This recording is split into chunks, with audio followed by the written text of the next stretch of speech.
Om Shanti. 7 days course के अंतर्गत आज का विषय बहुत इंटरेस्टिंग विषय है। ये सृष्टि चक्र क्या है, जिसे हम काल चक्र कहते हैं। समय का चक्र, समय का पहिया भी कहते हैं कि समय का पहिया घूमता ही रहता है। ये काल चक्र घूमता ही रहता है। ये सृष्टि रूपी नाटक जो अनादि अविनाशी है, जो बार बार रिपीट होता रहता है, लेकिन इसकी रेपिटेशन की जो ड्यूरेशन है वो कितनी है, कितने समय के बाद ये एज इट इज़ रिपीट होता है। इस काल चक्र का प्रथम बिंदु से लेकर अंतिम बिंदु तक का इतिहास क्या है, और अंतिम बिंदु के बाद फिर प्रथम बिंदु कैसे स्टार्ट होता है, वो आज हम इस सृष्टि चक्र के चित्र पर समझेंगे। चित्र के माध्यम से हम सब आत्माएं इस काल चक्र में भिन्न भिन्न शरीर लेकर, ये शरीर रूपी वस्त्र पहनकर पार्ट प्ले करते हैं, और शुरू से अंत तक इस नाटक के भिन्न भिन्न एपिसोड में अपना पार्ट प्ले करके, और अंतिम एपिसोड के बाद फिर से फर्स्ट एपिसोड कैसे स्टार्ट होता है, वो सब कुछ इसमें हम समझेंगे। ये चक्र भी अविनाशी है, और इस चक्र में चक्र लगाने वाली आत्माएं हम सब भी अविनाशी हैं, और हम सब का रोल भी अविनाशी है। सिर्फ रिपीट होता है अपने निश्चित समय के बाद। जितनी इस काल चक्र की अवधि है, काल चक्र का हर बिंदु अपने निश्चित समय के बाद रिपीट होता है। काल चक्र के हर घटना, हर बिंदु पर होने वाली घटना निश्चित समय पर रिपीट होती है। तो इस चित्र के माध्यम से हम समझेंगे कि इस समय हम किस बिंदु पर हैं। जैसे जहाँ बताया है कि इस चक्र को 4 भागों में बांटा हुआ है। ये स्वस्तिका इस चक्र को 4 भागों में बांटती दिखाई दे रही है। इसको कहते हैं हम golden age, silver age, copper age और आयरन एज। आयरन के बाद फिर golden, silver, copper and iron, ये अनादि चक्र चलता रहता है। इस समय हम जानते हैं कि आयरन एज चल रही है, कलयुग का अंतिम सीन चल रहा है। तो जैसे ये घड़ी की सुई बता रही है, इस समय हम इस चक्र के इस पॉइंट पर हैं कि जहाँ पुराना चक्र ख़त्म होने जा रहा है और नए चक्र की शुरुआत होने जा रही है। यानी कि कलयुग ख़त्म होने जा रहा है, सतयुग स्टार्ट होने जा रहा है। तो चक्र के अंतिम बिंदु और प्रथम बिंदु के बीच का समय इस समय चल रहा है, जिसे ना हम प्रथम कहते हैं और ना ही अंतिम कहते हैं। अंतिम और प्रथम के बीच का समय जिसे हम संगम युग कहते हैं। ना कलयुग है ना सतयुग है, जिसे हम संगम युग कहते हैं, कॉन्फ्लुएंस एज कहते हैं। ये वो टाइम है जो महापरिवर्तन का समय है, कि यानी कि एकदम निकृष्ट से हम फिर से एकदम उत्कृष्ट बनते हैं। एकदम यू टर्न का समय है, महापरिवर्तन का समय। इसी को दूसरे शब्दों में महाविनाश का समय भी कहते हैं, कयामत का समय भी कहते हैं, डूम डे भी कहते हैं। यानी कि अंत का समय है, और अंत के बाद फिर नई याद होती है, क्योंकि ये समय कभी ख़त्म नहीं होता। टाइम अविनाशी चीज़ है, सिर्फ रिपीट होता रहता है। लेकिन आज हमें इस चक्कर की अवधि का पता नहीं होने के कारण कि इस चक्कर का हर पॉइंट कितने समय के बाद एज इट इज़ रिपीट होता है। तो कल तक हमने समझा था कि परमात्मा कौन है, क्या है, कैसा है, कहाँ है, कैसे आता है और क्या बता रहा है, समय के चक्कर के बारे में वो क्या बता रहा है। तो परमात्मा इस समय ब्रह्मा तन में आकर हम सब आत्माओं को ये रहस्य बता रहे हैं कि ये ड्रामा, ये सृष्टि नाटक कुल 5000 साल का है और हर 5000 साल के बाद इसकी हर घटना एज इट इज़ रिपीट होती है।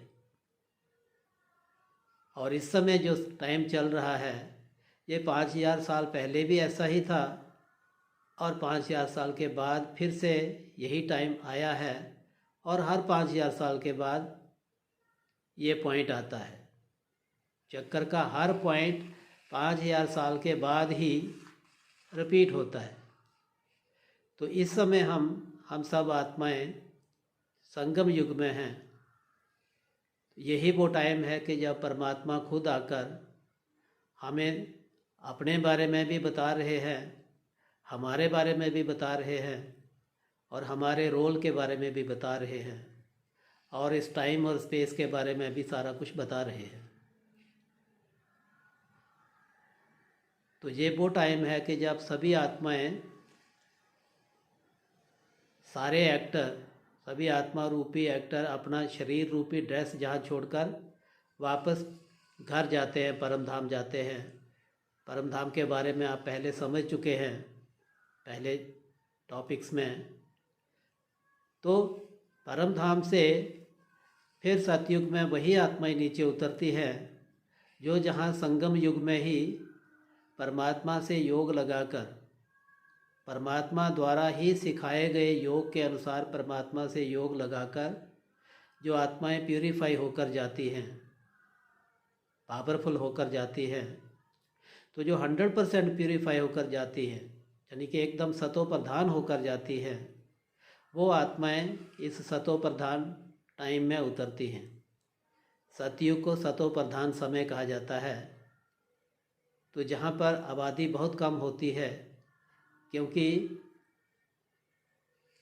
यहाँ पर जो प्यूरिफिकेशन का समय चल रहा है, बहुत कम आत्माएं 100% प्यूरिफाई हो पाती हैं। या यूँ कहें कि इस ज्ञान और योग की पढ़ाई को पढ़कर जो पोजीशन होल्डर होते हैं वही नीचे आते हैं घर वापस जाने के बाद। बाकी सारे के सारे घर में रहते हैं, सारे एक्टर घर में रहते हैं जाने के बाद, और ड्रामा शुरू होने पर नंबर बार अपने अपने पुरुषार्थ, अपनी अपनी शक्ति के अनुसार, अपने अपने संस्कार के अनुसार, अपनी अपनी योग्यता के अनुसार जैसे जैसे समय बढ़ता जाता है तो वो नीचे आना शुरू होते जाते हैं और लास्ट तक सारे फिर नीचे आ जाते हैं।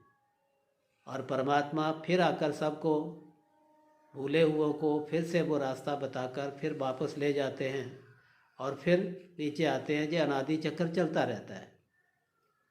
तो जहाँ सतयुग में बहुत कम आत्माएं नीचे उतरती हैं, तो सतयुग में पूरा विश्व भारत कहलाता है और भारत में लक्ष्मी नारायण का राज्य होता है। तो जहाँ बताया हुआ है राधा कृष्ण जहाँ लक्ष्मी नारायण के रूप में दिखाए हैं और इनके राज्य में जथा राजा तथा प्रजा हम सब भी इनके जैसे ही होते हैं।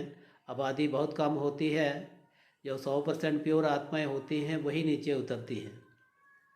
वही पुनर्जन्म लेते लेते जब हम त्रेता युग में पहुंच जाते हैं तो ऊपर से वो आत्माएं भी आती हैं जो जहाँ से संगम युग से ही 80-85% या 75% प्यूरीफाई होकर गए हैं, वो भी नीचे उतरते हैं। आबादी और बढ़ जाती है क्योंकि ये आत्माएं भी पुनर्जन्म लेते लेते जहाँ पहुँचे होते हैं और ऊपर से न्यू एडिशन भी होती जाती है अपने अपने योग्यता अनुसार। त्रेता के अंत तक आते आते कुल 33 करोड़ आत्माएं ऊपर से नीचे आ जाती हैं।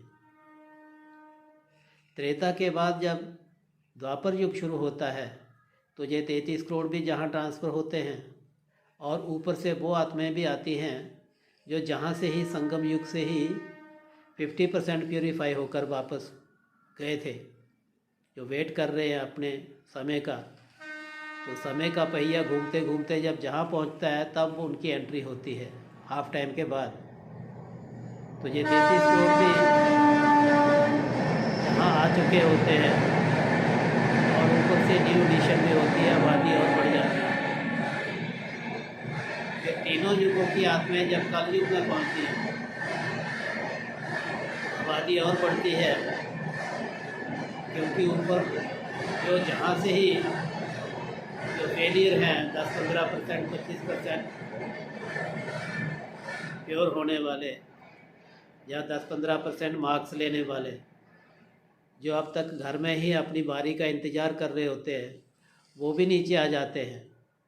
तो मेजॉरिटी आत्माएं जहाँ पर ही उतरती हैं, और पीछे वाले भी, सतयुग वाले भी, त्रेता युग वाले भी, द्वापर युग वाले भी, वो भी जहाँ पहुँचे होते हैं।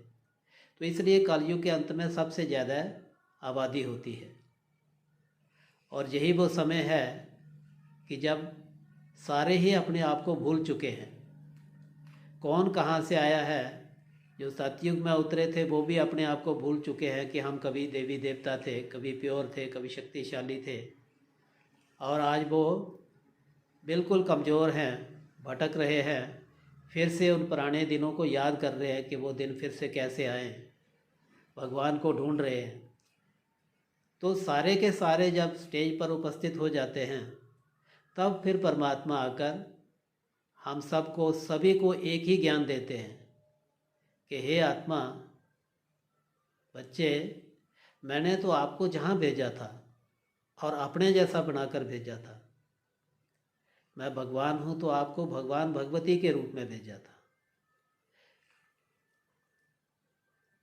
अभी आपको फिर से ऐसा बनना है, और ऐसा बनने के लिए आपको क्या करना है वो मैं तुझे बताता हूँ।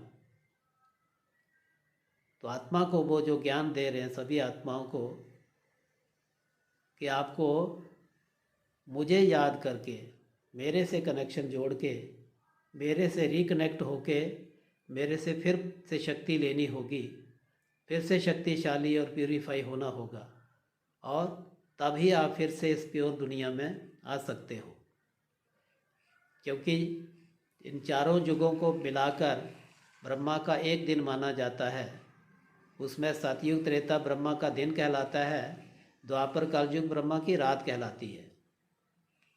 दिन जो है वो हमेशा ज्ञान का प्रतीक है, अच्छाई का प्रतीक है, प्रकाश का प्रतीक है, सुख का प्रतीक है। रात अंधकार का प्रतीक है, बुराई का प्रतीक है, दुख का प्रतीक है, पाप का प्रतीक है। इस समय रात खत्म हो रही है, दिन आ रहा है, जिसको हम ना रात ना दिन बल्कि अमृत वेला कहते हैं।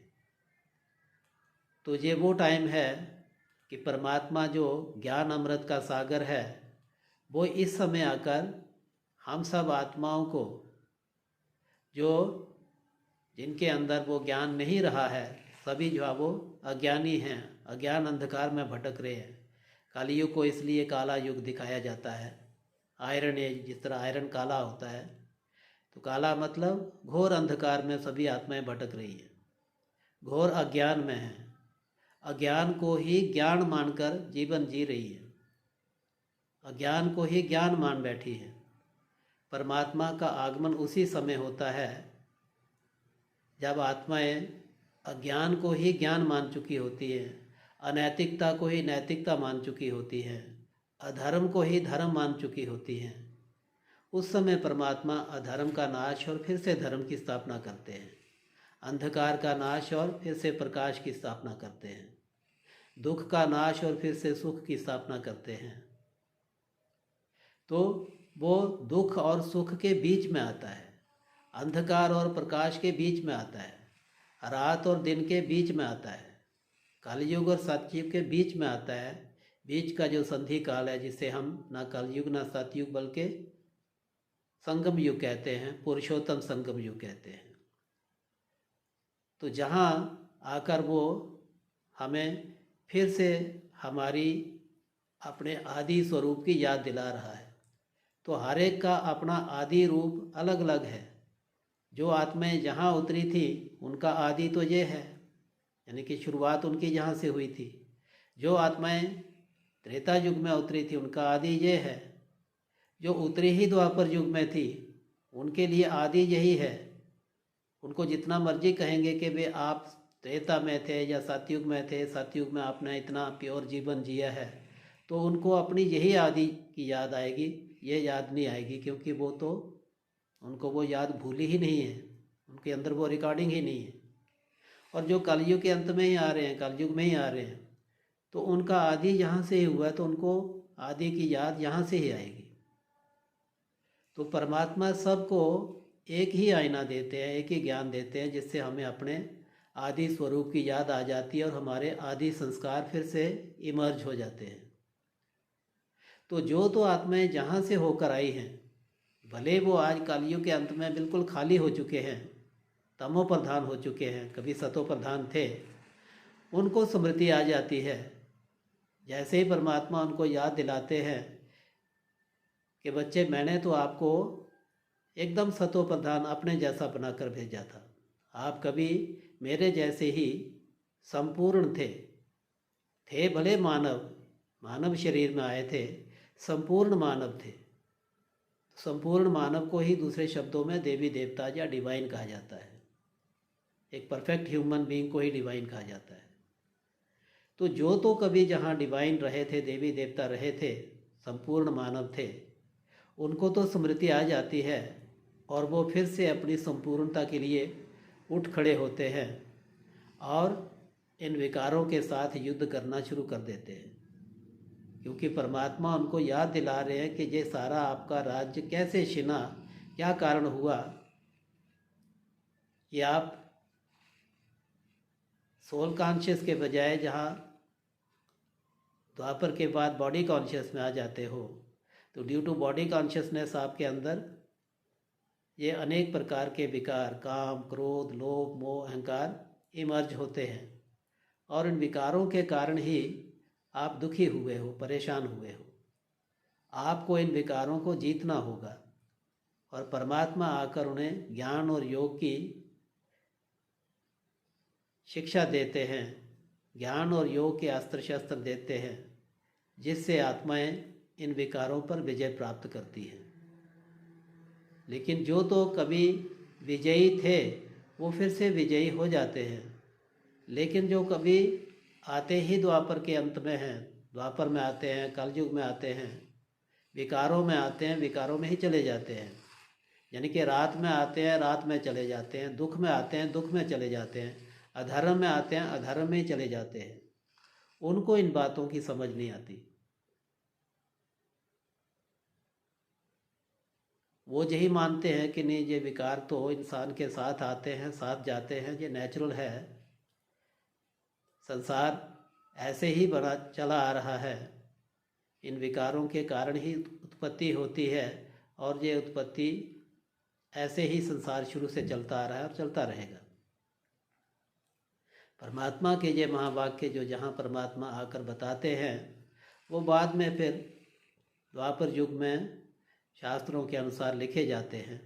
क्योंकि जैसे ही 2 युगों के बाद आत्मा 50% से नीचे आती है, अधर्म में आती है, दुख में आती है, तो दुख निवारण के लिए परम धाम से परमात्मा तो नहीं आता, लेकिन कुछ पवित्र आत्माएं जो मार्गदर्शक कहलाती हैं, पैगंबर कहलाती हैं, धर्म स्थापक कहलाती हैं, तो वो आकर अपने अपने धर्मों की स्थापना करते हैं। जबकि दुख और अशांति आ चुका होता है, तो वो दुख और अशांति को दूर करने के लिए एक नई थ्योरी देते हैं, नया ज्ञान देते हैं। तो सबसे पहले हज़रत इब्राहिम आते हैं, इस्लाम धर्म की स्थापना करते हैं। क्योंकि इन 2 युगों में तो परमात्मा ने जिस धर्म की स्थापना की थी वो 2 युग तक संपूर्ण शक्ति के साथ कायम रहता है, जिसे हम देवी देवता धर्म कहते हैं। आदि सनातन देवी देवता धर्म। आदि अर्थात चक्र की शुरुआत जहाँ से होती है उसे कहते हैं आदि। सनातन मतलब जहाँ से शुरुआत होती है सबसे पहले, पहले वाला धर्म जो परमात्मा खुद स्थापन करते हैं, जिसे कहा जाता है कि भाई जो अव्वल दीन है, नंबर 1 धर्म है, उसे खुदा खुद स्थापन करता है। अल्लाह अव्वल दीन का चिराग, चिराग कहते हैं रोशनी को, धर्म को। जो नंबर 1 धर्म है, नंबर 1 दीन है, उसको परमात्मा खुद स्थापन करते हैं। खुदा खुद, वो जिसे हम खुदा भी कहते हैं, मालिक भी कहते हैं, परमात्मा भी कहते हैं, ईश्वर भी कहते हैं, गॉड भी कहते हैं, वो खुद आकर इस धर्म की स्थापना करता है जो 2 युग तक रहता है, जिसे डिवाइन रिलीजन कहते हैं, ईश्वरीय धर्म कहते हैं, दैवी धर्म कहते हैं, जिसका कोई इतिहास नहीं होता, जहाँ इतिहास लिखने की आवश्यकता नहीं होती, क्योंकि उस धर्म में सुख ही सुख होता है, दुख होता नहीं। इतिहास इसलिए लिखा जाता है कि जब दुख आता है तो दुख में क्या किया जाए, उसके लिए जब रास्ते निकाले जाते हैं तो उनको, वो विधियाँ जो खोजी जाती हैं, उन विधियों को लिखा जाता है शास्त्रों के अनुसार। तो द्वापर में हम सब आत्मा जहाँ पर वेद, शास्त्र, पुराण, कुरान ग्रंथ पे लिखना शुरू करते हैं कि जब दुख आ जाता है तो दुख निवारण के लिए ये सारे शास्त्र बनाए जाते हैं, और साथ साथ धर्म पिता आते हैं, अपने अपने धर्मों की स्थापना करते हैं।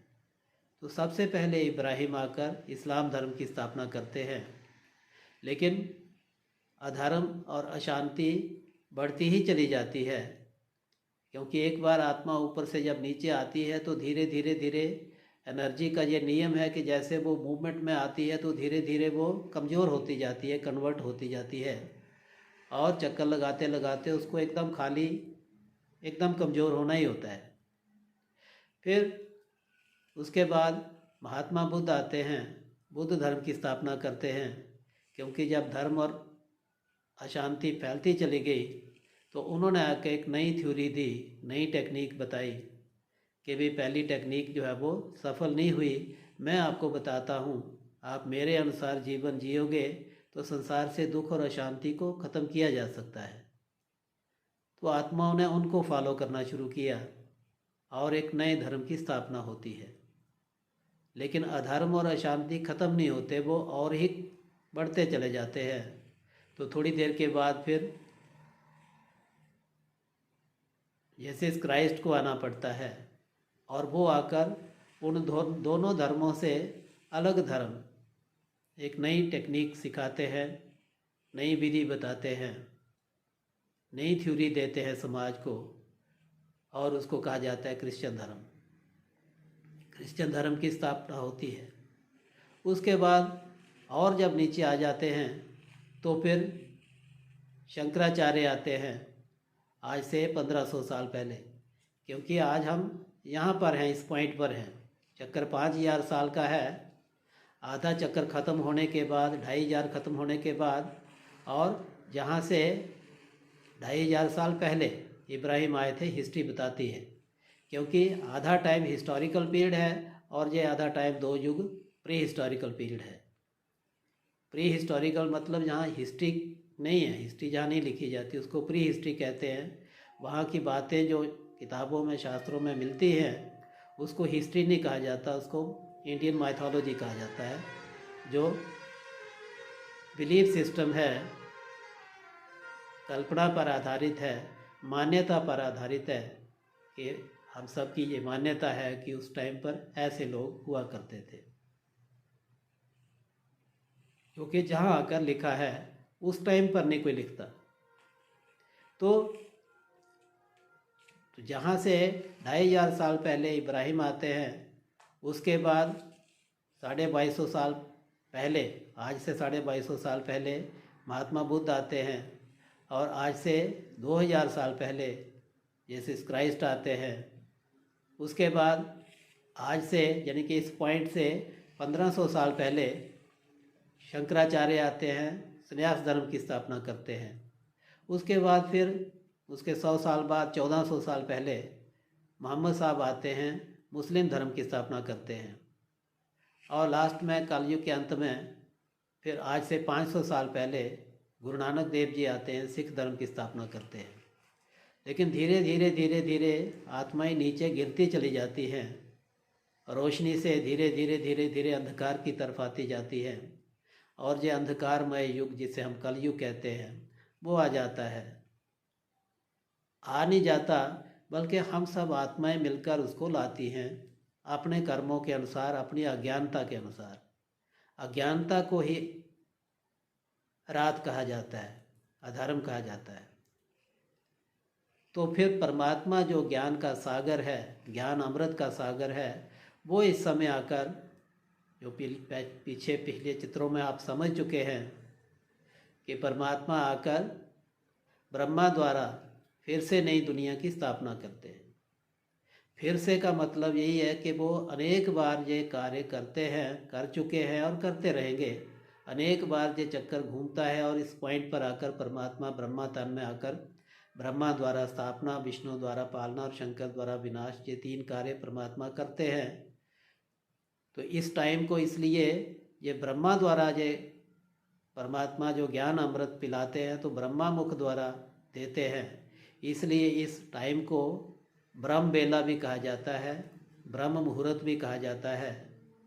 और परमात्मा ज्ञान अमृत का सागर है, हम सब आत्माओं को वो ज्ञान अमृत देते हैं, तो इस समय को अमृत पीने पिलाने का समय भी कहा जाता है, इसलिए इसको अमृत बेला कहा जाता है। यानी कि रात खत्म हो रही है, दिन आ रहा है, उसको अमृत बेला कहते हैं, ब्रह्म मुहूर्त कहते हैं। 24 घंटे के दिन रात के मुताबिक जो सुबह का समय होता है उसको अमृत बेला कहा जाता है, और उसको परमात्मा की बेला कहा जाता है। वास्तव में ऐसे नहीं कि भाई हर 24 घंटे के बाद परमात्मा परम धाम से संसार में आ जाते हैं और उसको अमृत बेला कहा जाता है। वास्तव में इस जो बेहद का दिन है, 4 युगों का जो दिन है, ब्रह्मा का दिन और रात, इस दिन के मुताबिक इस संगम युग में, इस अमृत बेले में परमात्मा सचमुच में आते हैं। इसलिए इसी की यादगार में वो जो छोटा दिन है 24 घंटे का, उसमें भी जब रात और दिन मिल रहे होते हैं, उस टाइम को अमृत बेला माना जाता है। उस टाइम को परमात्मा का समय माना जाता है। तो इस समय परमात्मा इस संसार में आए हुए हैं और हम सब आत्माओं को ये ज्ञान, आत्मा का ज्ञान दे रहे हैं, यानी कि हमें हमारी पहचान दे रहे हैं। आज हम अपने को भूले हुए हैं, अपने को भी भूले हुए हैं और उस पिता परमात्मा को भी भूले हुए हैं, और अपने इस पूरे रोल को भी भूले हुए हैं कि इन 5000 सालों में हमने कैसे 84 जन्म लिए हैं, और अंतिम जन्म के बाद फिर से हमारा आदि जन्म निश्चित है। तो जैसे हमें ये स्मृति आती है जहाँ पर कि हम ऐसे थे, तो जैसी स्मृति वैसी स्थिति होना शुरू हो जाती है। फिर जहाँ ये स्वास्तिका बताई गई है इस चित्र में, स्वास्तिका जब बनाई जाती है हिंदू धर्म में, भारत में, तो उसके पंडित जी 4 खाने बनाते हैं, और चारों खानों में बीच में लाल रंग की अंगूठे से एक एक बिंदी लगाते हैं, और फिर दीवार पर कुछ बिंदियाँ ऊपर को लगाते हैं और फिर ऊपर से नीचे को लगाते हैं। पंडित जी से पूछे कि अच्छा जी इसका क्या रहस्य होता है, तो वो कोई सही मायने में कोई सर पैर नहीं पकड़ाते। कोई कहता है कि ये ओम होता है, कोई कहता है ये गणेश है, कोई कहता है ये शुभ होता है, इसको बनाना चाहिए क्योंकि शास्त्रों में लिखा हुआ है नहीं बनाएंगे तो कुछ भी अशुभ हो सकता है, इसलिए बनाते हैं। भाई ये बिंदी किस चीज़ का प्रतीक है, क्यों बनाई है, इसके चारों खाने बराबर ही क्यों बनाए हैं, और ये स्वस्तिका जो है इस पूरे सर्कल को 4 बराबर भागों में बांट रही है, कोई कम ज़्यादा नहीं है। तो परमात्मा आकर बता रहे हैं कि स्वस्तिका जो है वो वास्तव में हम सब आत्माओं की स्वस्थिति को दर्शाती है। बिंदी जो है वो आत्मा का प्रतीक है। ऊपर से नीचे बिंदी लाने का मतलब है कि परम धाम से, अपने घर से हम सब आत्माएं जब नीचे आते हैं इस स्टेज पर, तो सबसे पहले स्वस्तिका के राइट हैंड के नीचे होते हैं। तो राइट हैंड शक्ति का प्रतीक है, ज्ञान का प्रतीक है, अच्छाई का प्रतीक है।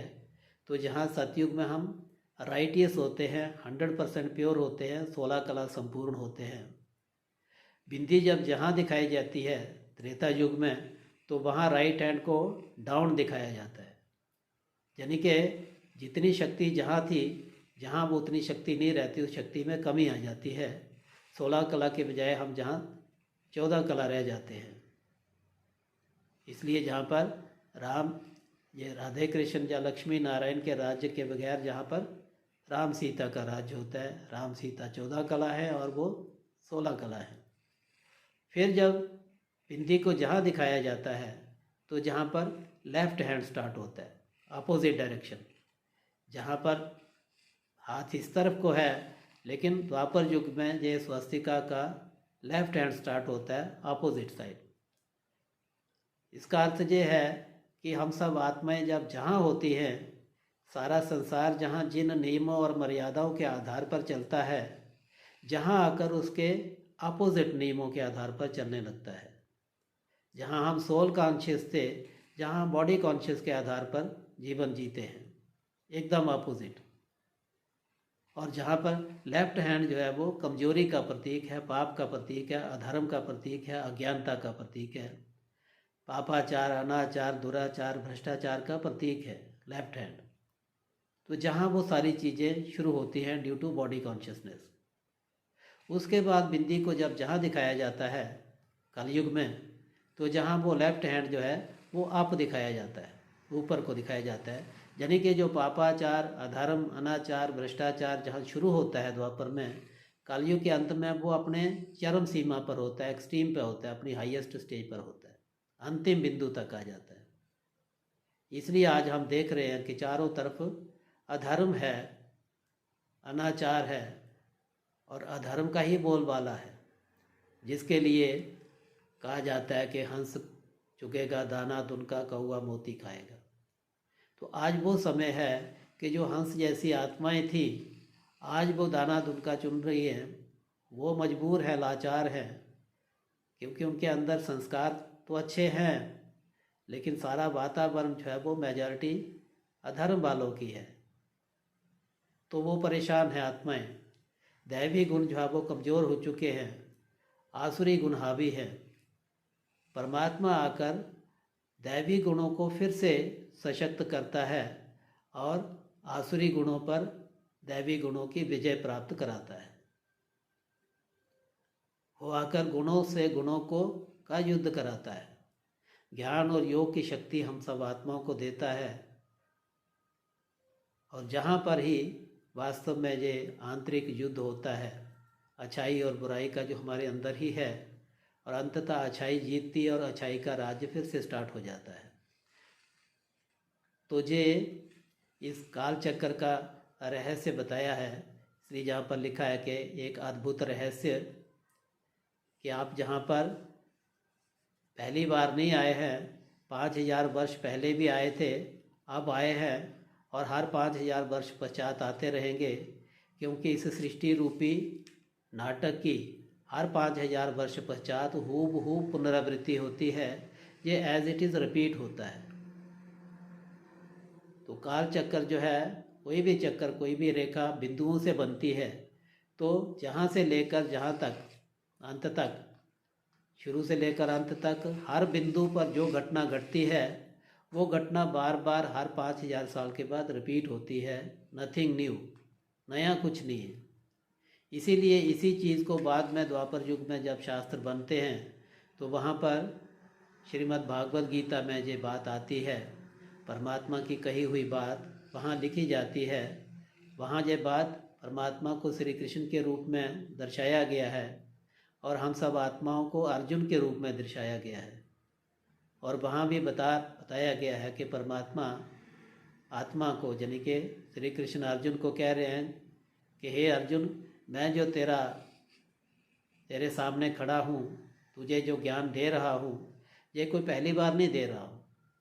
ये ज्ञान मैंने तुझे अनेक बार दिया है, तेरा मेरा अनेक बार सामना होता है और अनेक बार ये घटना घटती है।